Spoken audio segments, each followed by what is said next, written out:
President Biden and Indian Prime Minister Narendra Modi are taking questions from reporters. Let's listen. For the friendship and partnership between India and the United States that they're anxiously waiting to hear you up on Capitol Hill.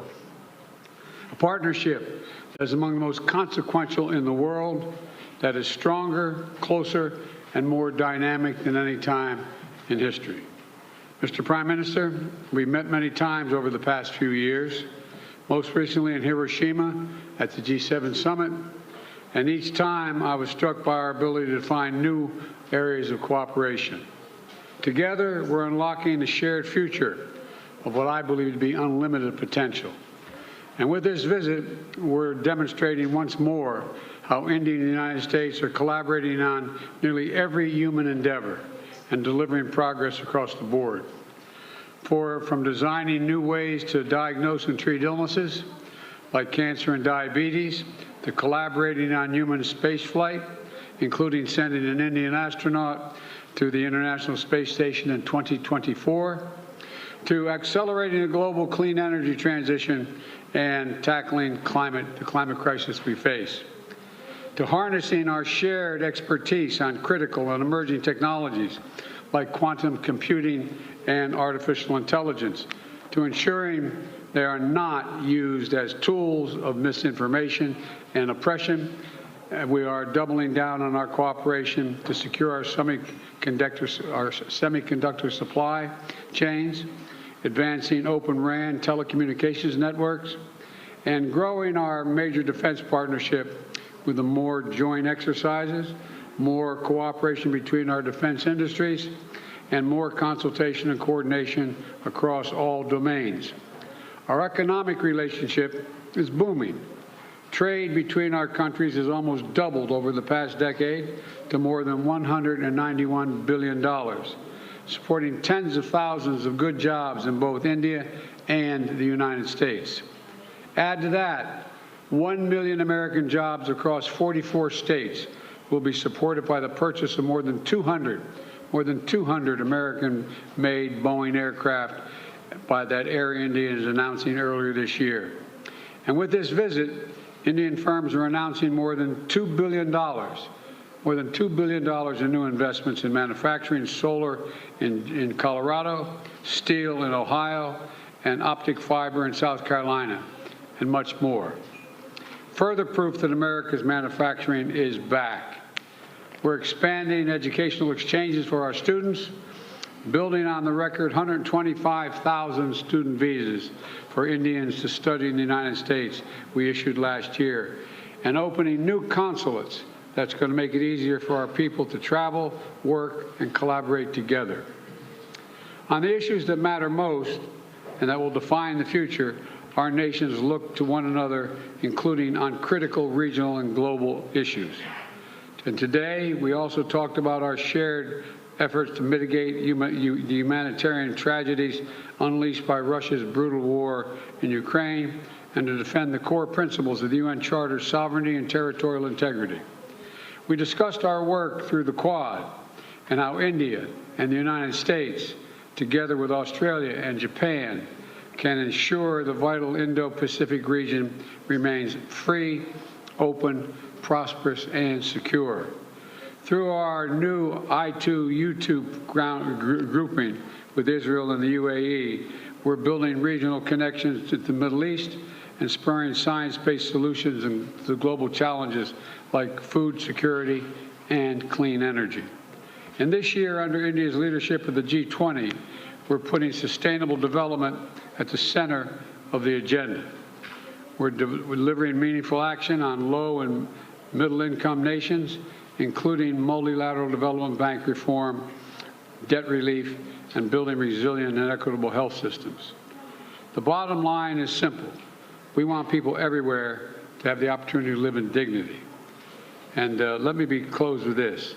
Indians and Americans are both peoples who innovate and create, turn obstacles into opportunities, who find strength in community and family, and who cherish freedom and celebrate the democratic values of universal human rights, which face challenges around the world and in each of our countries, but which remain so vital to the success of each of our nations. Press freedom, religious freedom, tolerance, diversity. India now has the most populous country, is now the most populous country in the world. It's a democracy. We understand that it is the brilliance and the backbone of our people, as diverse and talents and traditions that make us strong as a nation. It's democracies that do that. We see that so clearly here in the United States, where a vibrant Indian American community of more than 4 million strong contributes every single day to the writing of the future of our nation. Indian Americans of every background and faith, representing the full diversity of India, are pursuing their American dream while maintaining deep connections for their Indian heritage and families. That makes us all stronger. That is a cornerstone of this essential partnership between India and the United States. And that is why I know the friendship between our nations is only going to grow as we face the future together. Mr. Prime Minister, the floor is yours.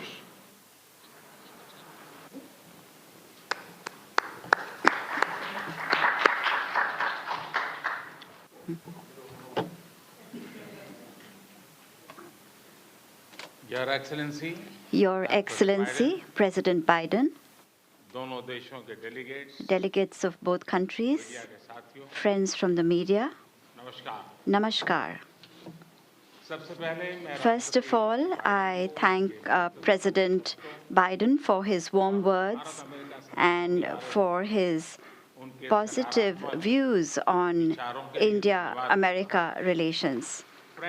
Friends, today is a day that has special importance in the history of India-America relations.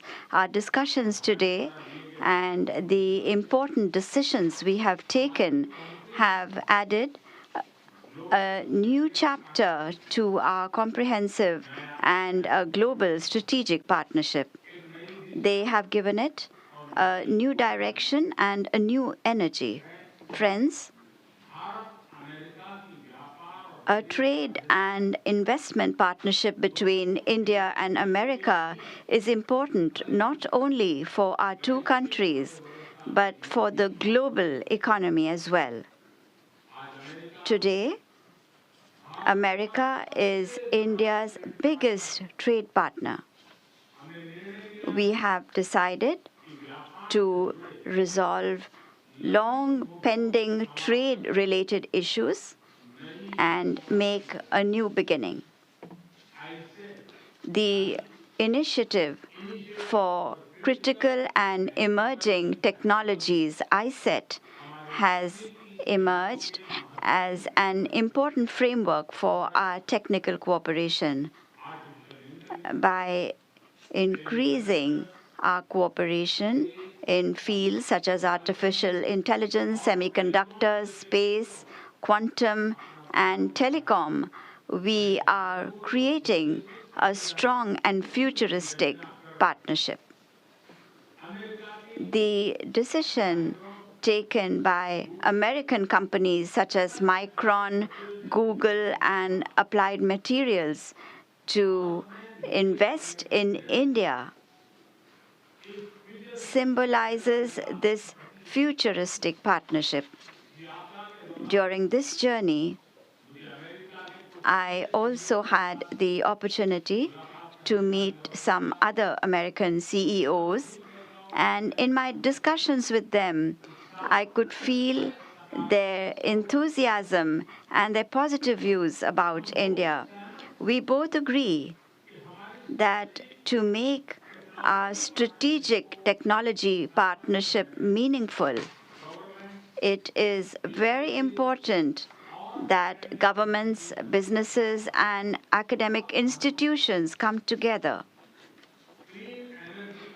in order to implement India and America's shared vision on clean energy transition. We have taken several important initiatives. These cover areas such as green hydrogen, wind energy, battery storage, and carbon capture. We have also decided that in the midst of global uncertainties, India and America will, as trusted partners, create reliable, secure, and resilient global supply chains and value chains as well. The close defense cooperation between India and America symbolizes our mutual trust and shared strategic priorities. Moving away from the old buyer-seller relationship we had earlier, we have transitioned today to a relationship involving transfer of technology, co-development, and co-production.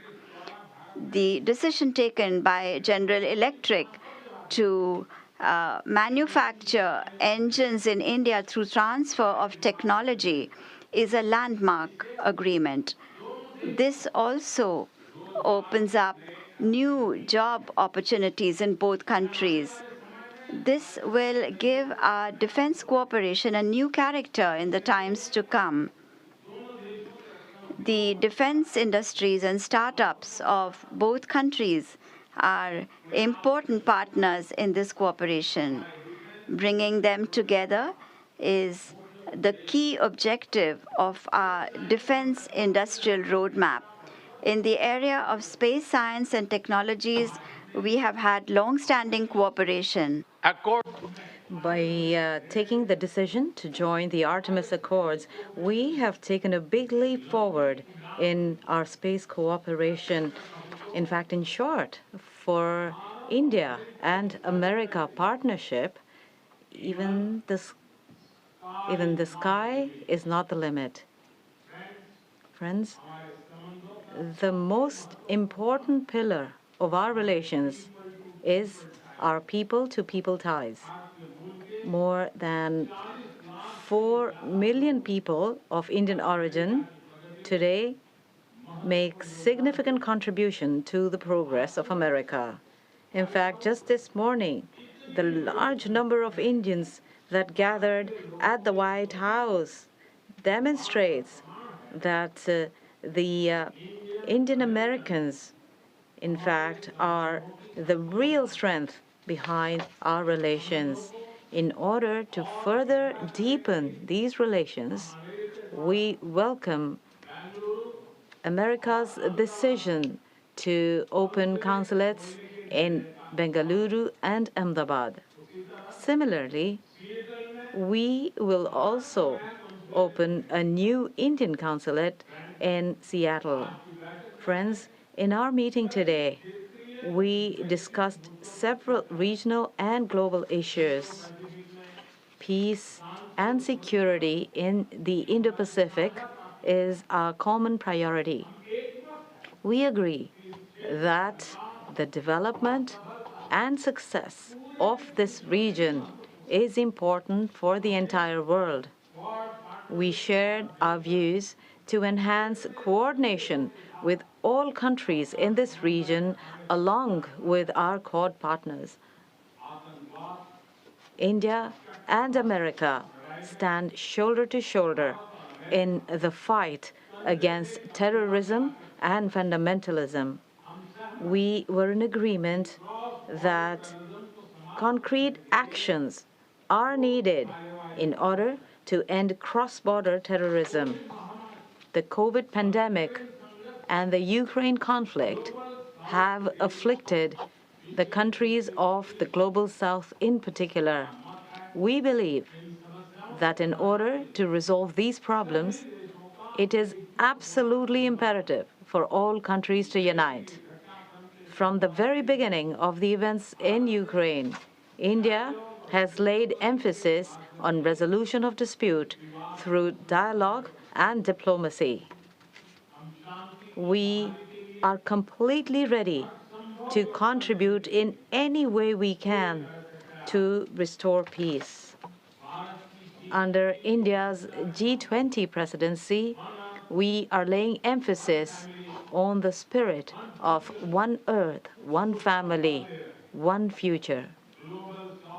We are lending a voice to the priorities of the Global South. I thank President Biden that he has expressed support to my proposal of giving the African Union full membership of the G20.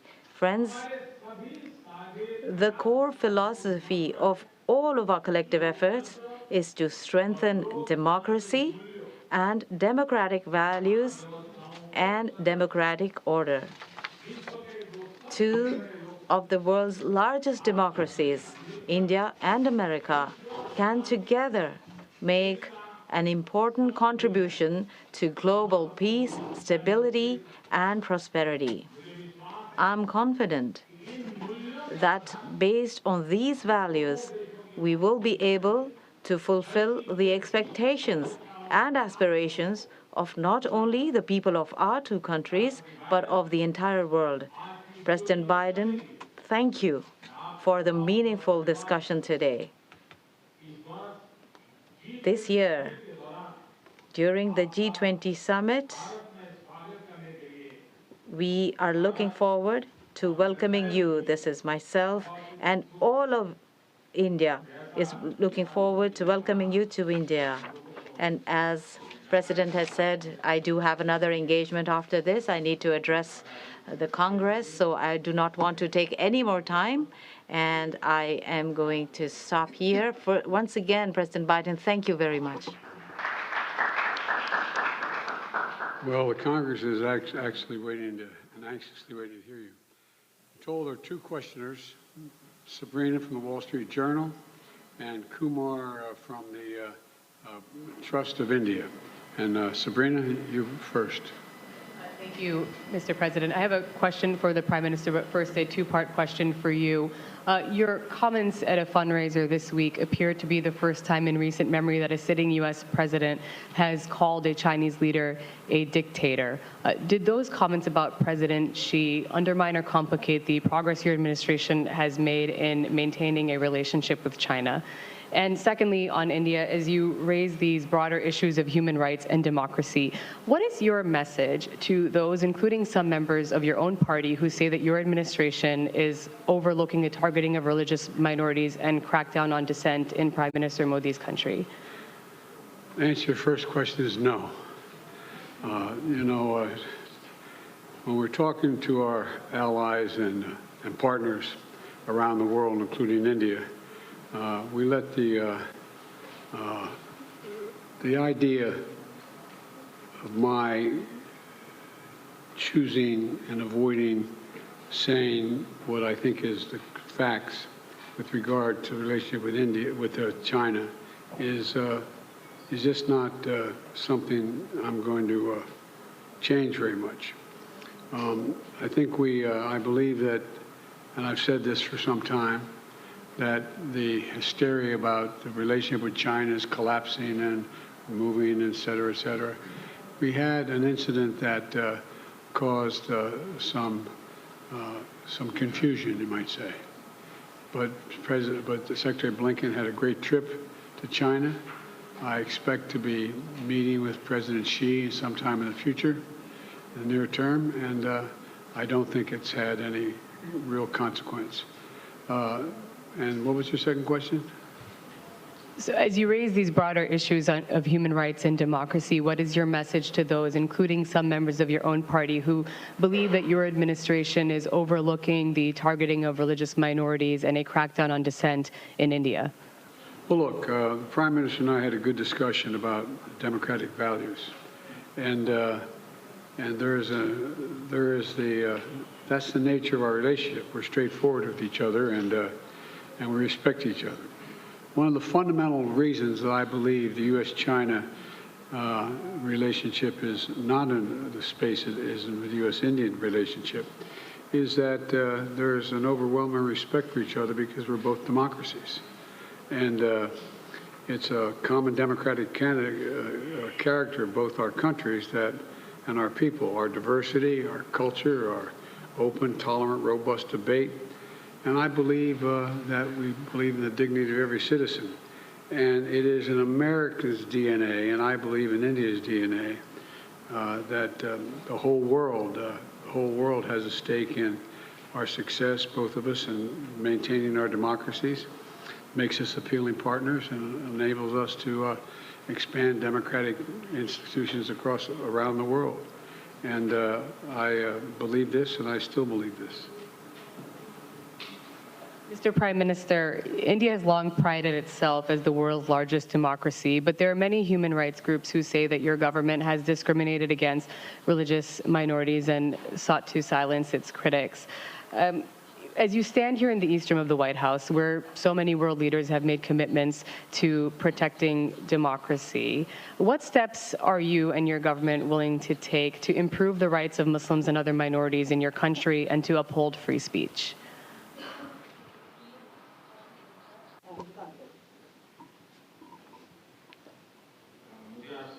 I'm actually really surprised that people say so and so. People don't say it. Indeed, India is a democracy.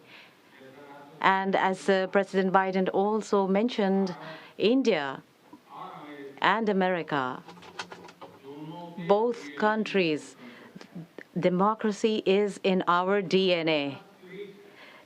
Democracy is our spirit. Democracy runs in our veins. We live democracy, and our ancestors have actually put words to this concept, and that is in the form of our Constitution. Our government has taken the basic principles of democracy, and on that basis, our Constitution is made, and the entire country runs on that. Our Constitution and our government, we have always proved that democracy can deliver. And when I say deliver, this is regardless of caste, creed, religion, gender. There's absolutely no space for discrimination.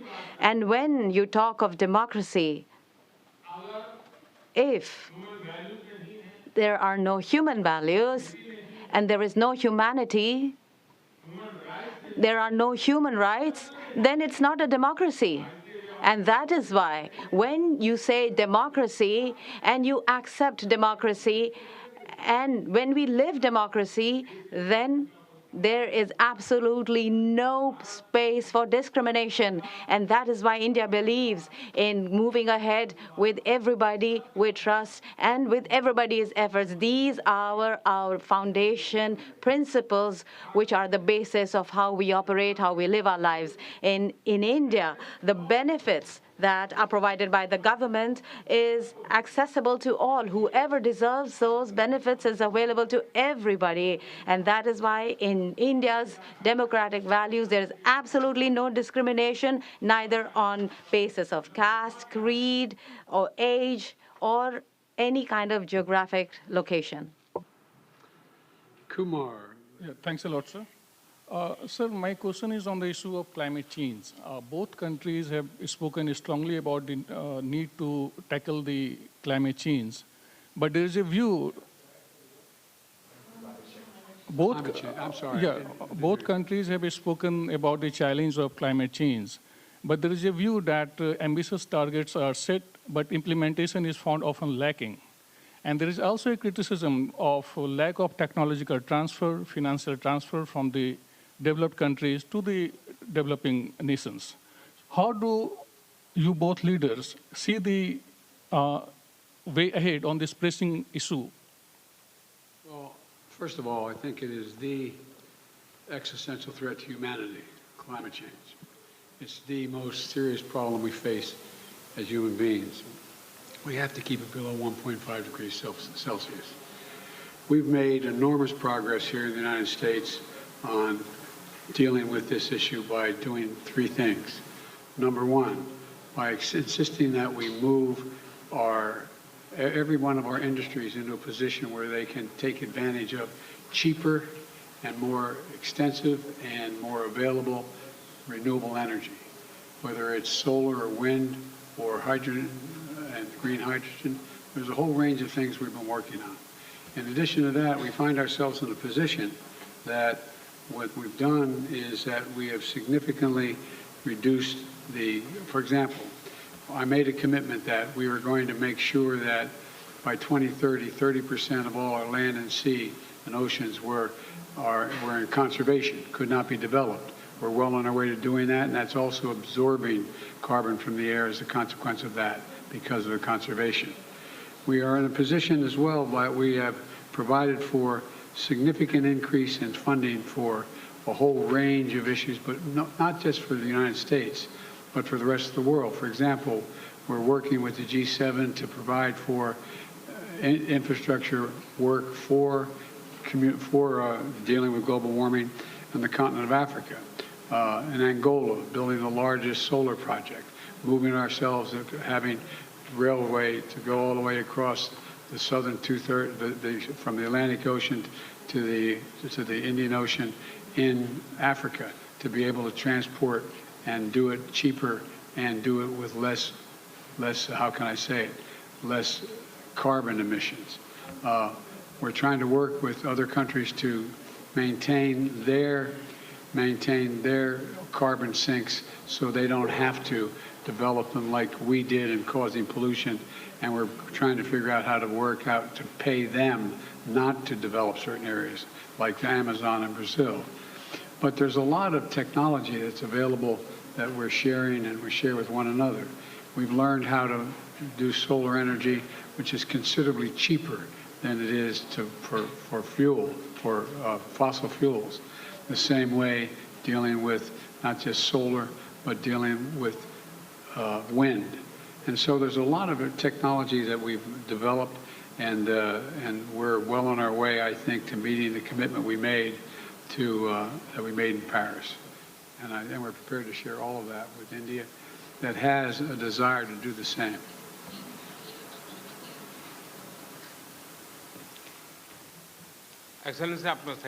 Excellency, you said very rightly that as far as India is concerned, the environment, climate, these are extremely important in our cultural traditions. For us, the environment is an article of faith. This is not just something that we need to do for convenience. We believe this. We do not believe in the exploitation of nature. In order for all of creation to work, we can make nature, but we cannot have exploitation of nature. And we have always believed this. And on the basis of these values, we are not only doing things for ourselves, but are taking some global initiatives as well. You perhaps know that the G20 countries, the promises they made in Paris, of all the G20 countries, India is the only country that has fulfilled all the promises it made at the G20. Not just that, in the area of solar energy in Glasgow, we had set ourselves the target to achieve 500 gigawatts of renewable energy. By 2030, we have set ourselves the target to make Indian Railways net zero. And you must understand the scale of Indian Railways. When we talk about Indian Railways, it means that every day the entire population of Australia travels in our wagons, in our railway wagons, on our trains. And we have set ourselves the target to achieve net zero for our railways. We have also set ourselves targets for solar energy, for ethanol, 10% mix of ethanol. We have completed this target before the set date. We are also working in the area of green hydrogen. We want India to be a green hydrogen hub, and we are working towards this. In the International Solar Alliance has been launched by India, and many countries have joined it and are working with India. The island countries, we have helped them in the area of solar energy so that they have now got a new confidence that we are with them in their efforts to fight climate change. And we will not only fulfill our responsibilities, but we will also help you in the area of climate change. we have seen that due to natural calamities, people talk about the death of people, no doubt, when there are natural disasters, but there is a lot of destruction of infrastructure as well. And therefore, because of climate change, the kind of crisis we are feeling, we need to develop infrastructure that is resilient. And therefore, we have created a global organization called CDRI. And you perhaps know that in Glasgow, I presented a subject to the world, and recently it was launched by the UN Secretary General and myself. That is Mission Life, and when I say life, I mean lifestyle for the environment. Therefore, every individual must live his life in a pro-environment, pro-development way, and we are working towards this, and I am sure that whatever work India has started in all these areas, not because India has adversely affected the environment of the world. We are doing this because we have a concern for future generations. We do not want to give our future generations a world that make life difficult for them. And therefore, as a global responsibility, India has not caused any problems to the environment. However, we are playing a leading role in contributing in a positive manner as far as prosperous countries are concerned. There's always been talk about technology transfer, financial support, and there are some countries that need to have technology transfer, financial support, and we hope that as soon as we can move forward in this area, we will be able to solve this challenge of climate change. Thank you very much. We have caused damage in the United States the way we developed over the last 300 years. And that's why I was able to convince my colleagues in the Congress to pass legislation, the largest climate fund ever in American and world history. $369 billion to deal with the climate crisis. And we're doing it extensively now, and I think you're going to see significant progress. Thank you all very, very much.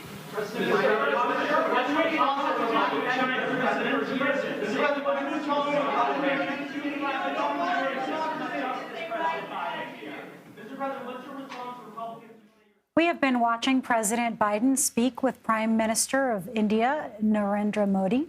The two leaders spoke of a new commitment to improving the working relationships between both nations. We heard a great deal of talk about what the countries are doing to fight climate change. We heard concerns and questions that they responded from reporters about India's record on human rights, on freedom of speech. Particularly on that point, we heard both then the president and Prime Minister Modi talk a lot about democracy. It seemed like democracy then became their answer for questions about human rights. In the case of Modi, he said that there is no space for discrimination because India is a democracy. He said that all of their people have equal benefits. Of course, that doesn't address the fundamental question, though, about rights to free speech and rights of Muslims in India, which was part of the specific question that he was asked. But it was remarkable in any case that he received questions from reporters at all, and, We heard then from decided to answer them. That Prime Minister Modi does not speak with reporters, does not answer reporters' questions, and so this was an opportunity for Indian and American reporters to pose those questions. One of the things that he said, he went back to the formation, to the founding, to the Constitution, the DNA of the country, but and said, as you said, there's no space for discrimination, but would not address and kind of push back on the idea that religious minorities are targeted, that there is no freedom of the press. We know that there's several lawmakers. Now the Prime Minister is headed to Congress to address Congress, and several lawmakers, including Rashida Tlaib, Ilhan Omar, Alexandria Ocasio-Cortez, and a group of others had decided to not attend the address in a way to call attention to what they call human a flawed or a troubling human rights record of human rights abuses of religious minorities.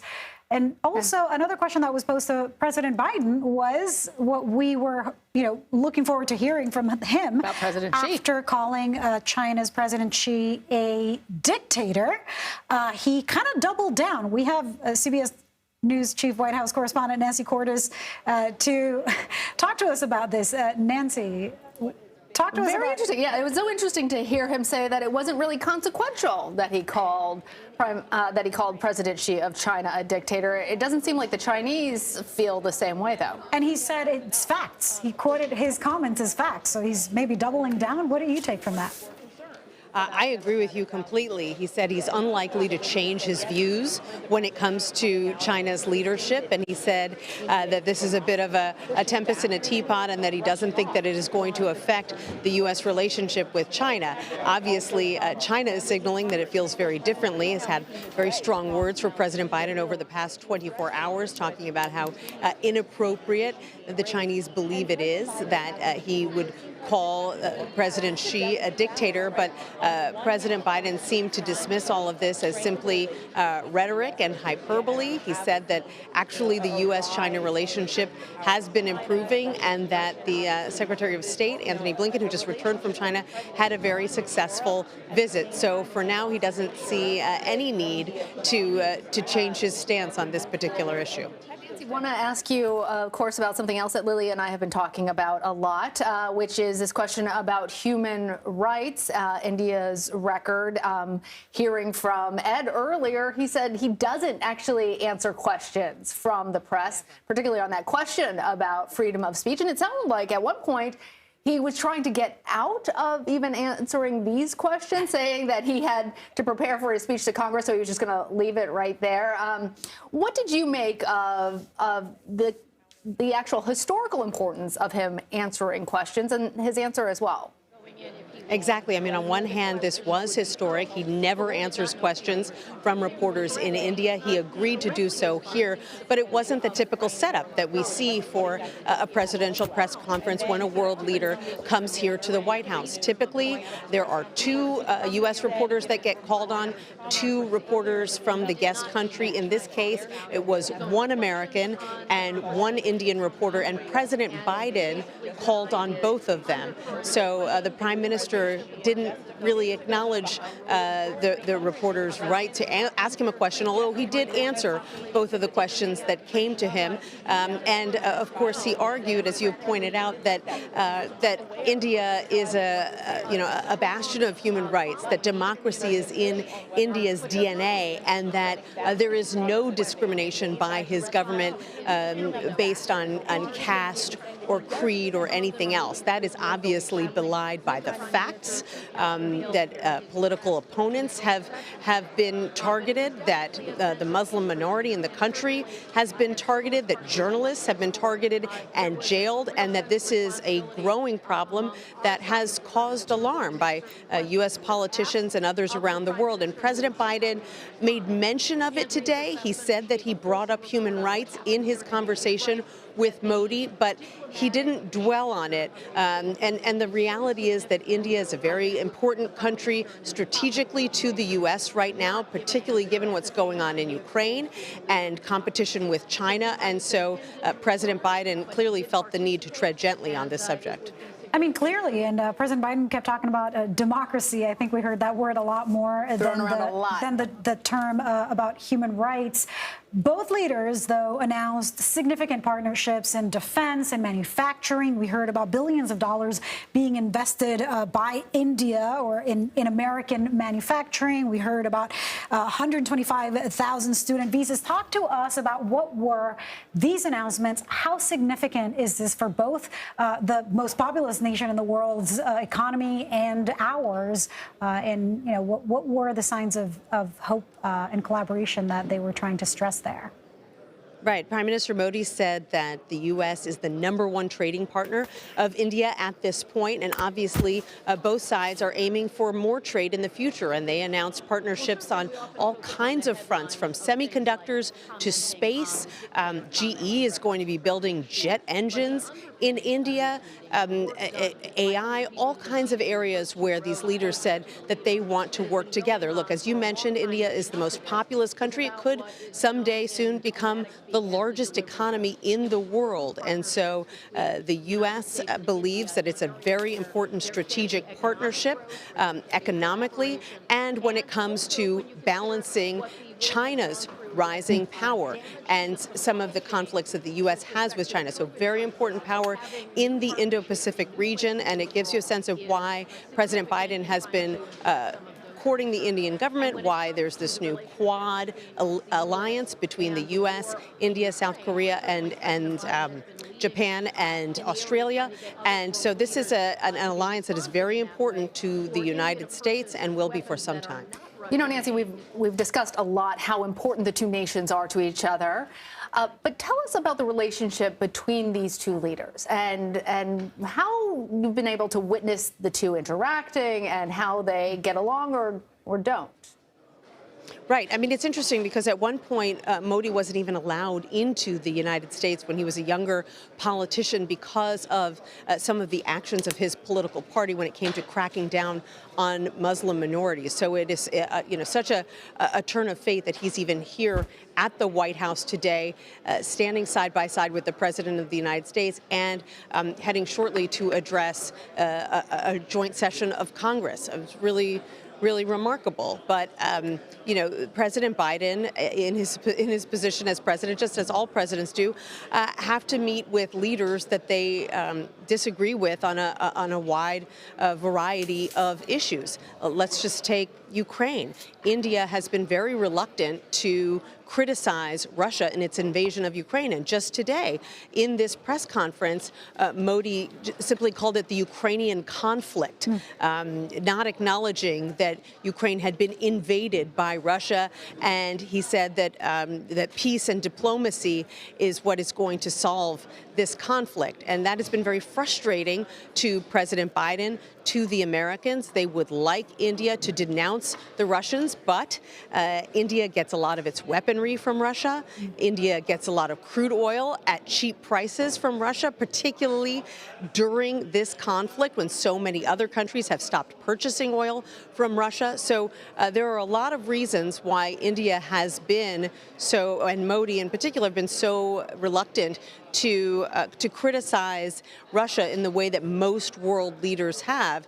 And that's certainly an issue that came up behind closed doors between President Biden and the Prime Minister today. Very interesting. All right, Nancy Cordes, thank you.